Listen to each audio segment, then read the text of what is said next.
عن أبي هريرة رضي الله عنه قال قال رسول الله صلى الله عليه وسلم لا تحاسدوا ولا تناجشوا ولا تباغضوا ولا تدابروا ولا يبع بعضكم على بيع بعض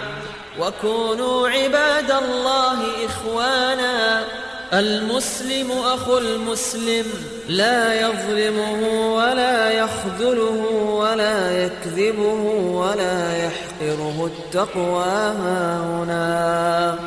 ويشير إلى صدره 3 مرات بحسب امرئ من الشر أن يحقر أخاه المسلم كل المسلم على المسلم حرام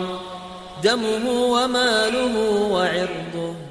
Miyakapun ki Abu Hurairah miyaswatun swalla api teru Rasulullah sallallahu alaihi wasallam adi kanu pendedeng kia gudi kanu pelalalung aku kan degeng gudi kanu kekararangita gudi kanu tetali kuda gudi salipawi usaba sudi pesaan usabagi sabelu yani sumanga ginawani wa mga uri penwala amagariari so muslim na pagari muslim sadinian paganyayaan gudinian petudan ku masa ani sisita ku ugupian gudinian paka pembukegen gudinian pemamaitoon so kalak wala na sisi sa itu turu iyan ararbiyan sa miya katalong makasoy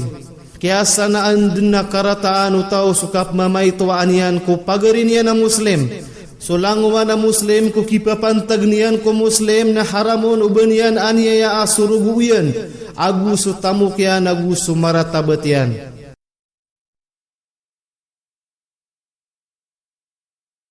Miyakapun ki Abu Hurairah miyaswatun swalla api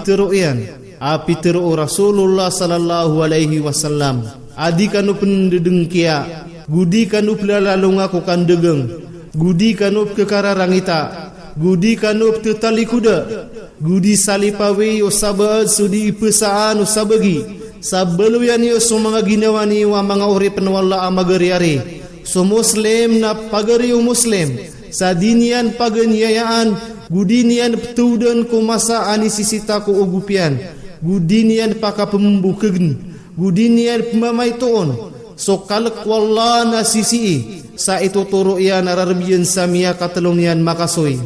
kaya sanaan din na karataan utaw sukap mamaitoan yan ku pagarin yan na muslim so langwa na muslim ku kipapantag niyan ku muslim na haramon uban yan aniyaya asurugu yan aguso tamuk yan aguso maratabat yan.